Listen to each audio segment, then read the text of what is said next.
ওরে বাবা রে, আমি আর বাঁচবো না ও মা। ওরে বাবা রে, একভাবে বেরিয়ে যাচ্ছে গো, আমার আর নড়ার শক্তি নেই ও মা।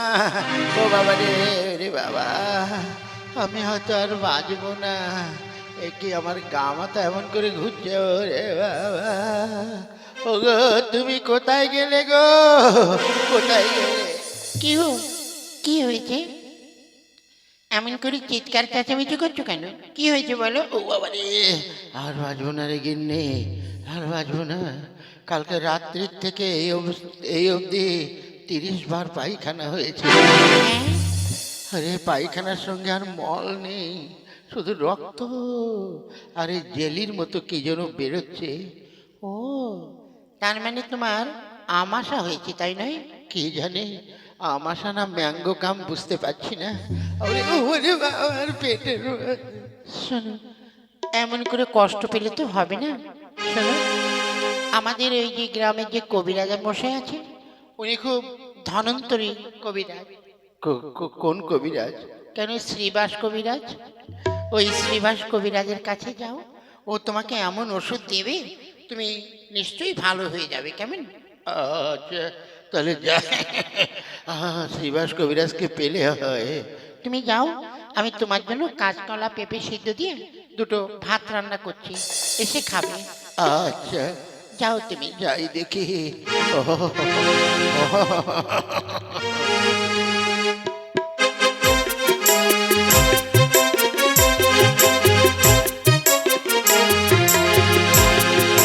তাই তো, আমার বিরাট তাড়া আছে, আমার বিরাট তাড়া আছে, কিছু করি। তাই ভাবছি আমাকে আবার ও পাড়ায় দুটো রোগী নাকি শুনেছি খুব মানে মারাত্মক আকারে আছে, আমাকে বেরোতে হবে। কবিরাজ মশাই বাড়ি আছেন? ওরে বাবা রে, ও মা, এই কি হলো কবিরাজ মশাই? আপনি আমাকে বাঁচান, বাঁচান, আমি মনে হয় আর বাঁচব না। ও বাবা কবিরাজ মশাই, আরে কি হয়েছে? আমার কি তাড়া আছে, এই দেখো আমি ওষুধের ব্যাগপত্র নিয়ে বেরিয়ে পড়েছি। আমাকে আবার ওই তো পাড়ায় দুটো রোগী দেখতে যেতে হবে। ওরে বাবা, ওরে বাবা, কি হয়েছে কি? ওরে বাবা জমিদার আর কবিরাজ মশাই, আমি কালকে রাত্রির থেকে অবধি 30 বার পায়খানায় গেছি, শুধু রক্ত আর লালা মতো। ও, তার মানে তোমার আমাশা হয়েছে। শোনো, এখন তো আমার ওষুধ বানিয়ে দেওয়ার সময় নেই। শোনো, আমি তোমাকে একটা কাগজে লিখে দিচ্ছি, সেই কাগজটা তুমি নিয়ে যে কোনো একজন পণ্ডিতের কাছে নিয়ে যাবে। হ্যাঁ, নিয়ে গিয়ে তুমি পড়াবে, তাহলে বুঝতে পারবে কি কি অনুপাম আছে আর কি খেলে তোমার আমাশা ভালো হয়ে যাবে। বেশ, তবে তাই দেন। হ্যাঁ, দাঁড়াও লিখে দিই।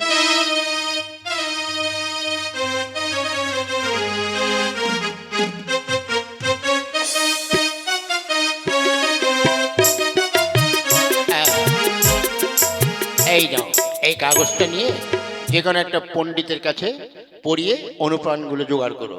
আচ্ছা, তা আপনার ভিজিট? আমাকে কোনো ভিজিট দিতে হবে না, যাও তুমি এখন এসো। আচ্ছা, জমি কবিরাজ বাবুর জয় হোক, জয় হোক। না না, এ আমার অনেক দেরি হয়ে গেল, রুগীরা এতক্ষণ বেঁচে আছে না কি হচ্ছে, যাই তাতে রুগীগুলো দেখে আসে।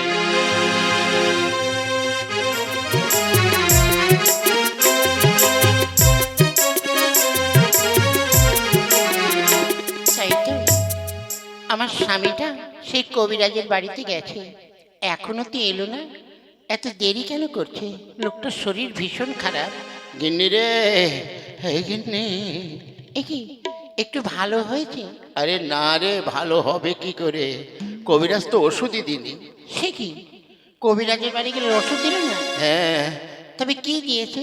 এই দেখ, এই যে একটা কাগজ, এই কাগজের নাকি ওই ওষুধগুলো লেখা আছে, ওই যেভাবে লেখা আছে সেইভাবে নাকি আমাকে খেলে আমার শরীর ভালো হয়ে যাবে। আচ্ছা, তুই কি পড়তে পারিস? মা, এ তো সংস্কৃত লেখায়, আমি পড়তে পারবো না।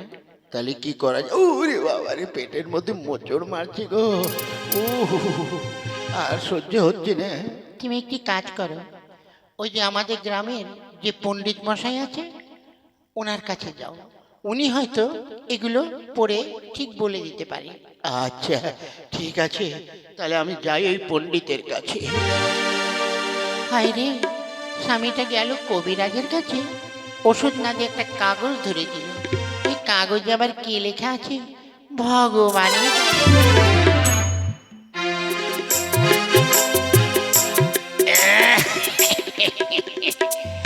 আমি হলাম রাম হরি পণ্ডিত। আমার পাণ্ডিত্যের সবাই প্রশংসা করে, অথচ আমি পাণ্ডিতের পও জানি না। আমি ব্রাহ্মণ পণ্ডিত। লোকের বাড়িতে যখন পুজো করতে যাই, তখন আমি ওই বিয়েতেও যে মন্ত্র বলি, শ্রাদ্ধেও সেই মন্ত্রে বলি, অন্নপ্রাশনেও সেই মন্ত্র বলি। হ্যাঁ, আমার সব মন্ত্র একই। তার কারণ কি জানেন? পণ্ডিত তো অনেক রকম আছে। এই যেমন ধরুন, স্কুল মাস্টার সে এক পণ্ডিত। তারপরে যে হাত গুনে তারপরে নিজে সব কিছু বিচার করে, অর্থাৎ কুষ্টি বিচার করে, সেও এক পণ্ডিত। আর আর ওই যে বাগান দিয়ে ঘুরে বেড়ায়, ওকে যেন কি পণ্ডিত বলে? আরে বুঝতে পারছেন না? ওই যে হুক্কা হুয়া হুক্কা হুয়া করে ডাকে। ঠিক বলেছেন, শিয়াল পণ্ডিত। তা আমি সেই শিয়াল পণ্ডিতের বংশধর। তার কারণ নিজে তো আমি তেমন কিছু জানি না, অথচ পাণ্ডিত্য ছাড়তে আমি কিছুতেই আমি পিছপা হই না। আচ্ছা, হ্যাঁ, কি যাক, আমার এই পাণ্ডিত্য নিয়ে আমায় থাকতে হবে। পণ্ডিত মশাই বাড়িতে আছেন? কে? কে তুমি? ও পণ্ডিত মশাই। ওরে বাবা, কি হয়েছে কি? পণ্ডিত মশাই, আমার কাল রাত থেকে আমাশা শুরু হয়েছে, কিছুতেই বন্ধ হচ্ছে না। মনে হচ্ছে যেন ধাপা কেটে গেছে, একভাবে বেরিয়েই যাচ্ছে। তা আমি কি করতে পারি? আমি তো ডাক্তার না বা কবিরাজ নয়। তুমি ডাক্তার কবিরাজ দেখায় যাও।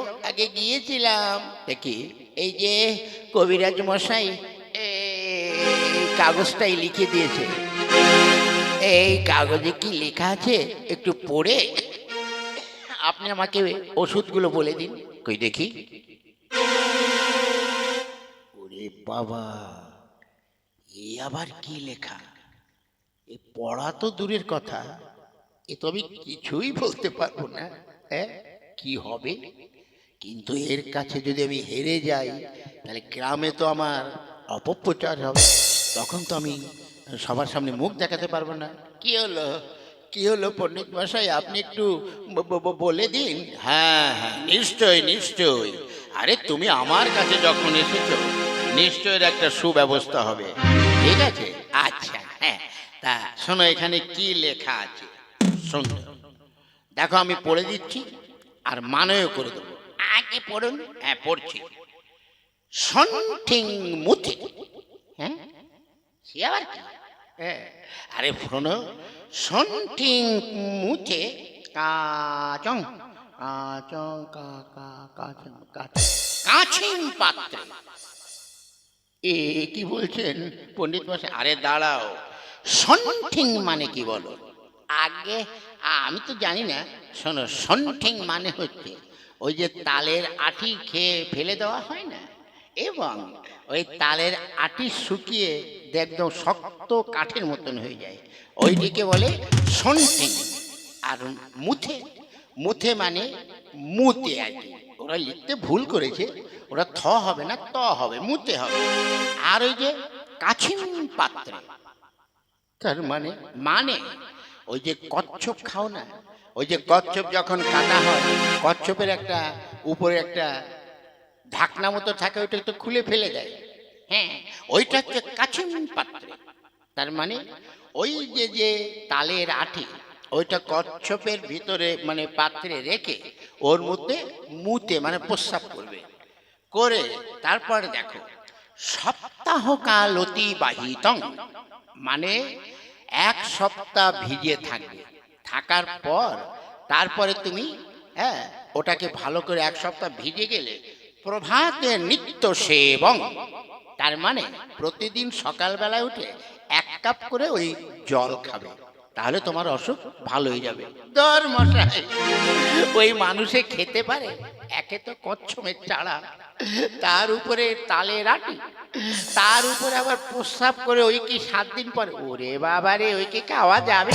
হ্যাঁ, সে ব্যবস্থাও লিখেছে, লিখেছে মাগ্র শিষ্য না যায় আটে। মানে মানে যদি মুখ দিয়ে খেতে না পারো তাহলে ওটা মার্গ, মানে হচ্ছে পিছন দিক, ওই পিছন দিক থেকে ঢুকিয়ে দিতে হবে। ঠিক আছে? ঠিক আছে, তাহলে আমি আসি। এই নাও তোমার কাগজ। ওরে বাবা রে, এই কোনোদিন হয়? যাই দেখি, ওগুলো ব্যবস্থা করে ভিজাতে হবে। গিন্নির সঙ্গে একটু আলোচনা করে নিই।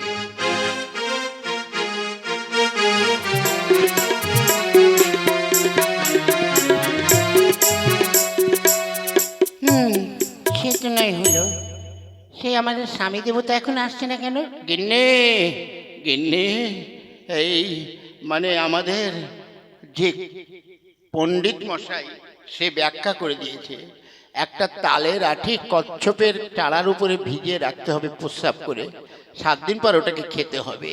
আর যদি তা না খাওয়া হয় তাহলে মুশকিল, আমার অসুখ ভালো হবে না।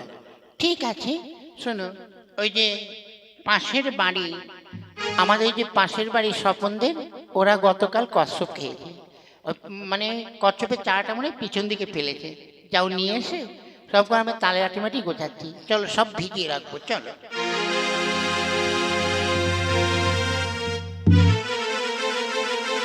এক সপ্তাহ পরের ঘটনা।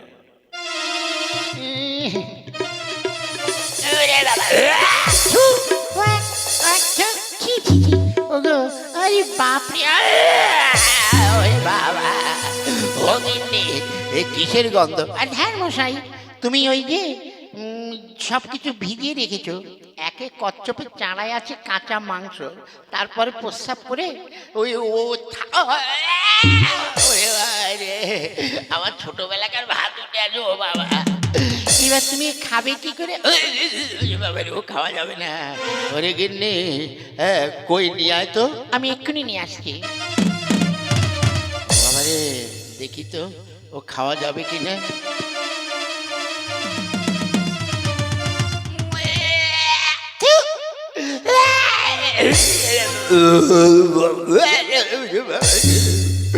ওরে, আমি খাওয়া তো দূরের কথা, গ্রামেও লোক বাস করতে পারবে না। কি করব? অথচ আমার সাথে ভালো করতে হবে। শোনে তো মুখ দিয়ে খাওয়া যাবে না। ওতে আবার লেখা আছে যদি মুখ দিয়ে খাওয়া না যায় তাহলে পিছন দিয়ে খেতে হবে। নে তুই এবার পিছনে ওটা ঢুকিয়ে দে। ধ্যাৎ, এই তালের আটি তোমার পিছনে ঢুকবে নাকি? তাই চেষ্টা করে ঢুকাতে হবে, নয় পায়খানা বন্ধ হবে না। ঠিক আছে, হ্যাঁ, দেখি। ও বাবারে, ওরে ওরে, ওকে ঢুকছে না, কি করব? দাঁড়াও, আমি পা দিয়ে লাথি মারি। রে বাবা রে, ওরে বাবা, কি গো, কি হলো? ওরে বাবা রে, সন্টিং মুতে হয়ে গেছে রে। ও বাবা, আরে তালের আটি তো ঢোকেন, স্লিপ করে বেরিয়ে গেছে। ওরে, ওইটুখানি জায়গায় অত বড় জিনিস ঢোকে বল? ওরে বাবা, শোনো, এই তোমাকে না ওই পণ্ডিত ঠকিয়েছে, বুঝলে? ওই পণ্ডিত ঠিক মতন আর কি লেখাপড়া যায় না, ওটা অন্য কিছু হবে। হ্যাঁ, যাকে তোমার আর কবিরাজি ওষুধ খেতে হবে না। চলো, তোমাকে আমি সুজিত ডাক্তারের কাছে নিয়ে যাই, ওখানে নিয়ে তোমাকে আমি ভালো করবো। ওরে বাবা রে, আমার আমাশা। হ্যাঁ, তোমার আমাশা ভালোই হবে। ওই জন্য তো বলে যে 10টা পণ্ডিতের সঙ্গে মরতে থাকাও ভালো, কিন্তু একটা মূর্খের সঙ্গে স্বর্গে যাওয়াও উচিত নয়। ওরে বাবা, চল তাড়াতাড়ি ডাক্তারের কাছে, ডাক্তারের কাছে।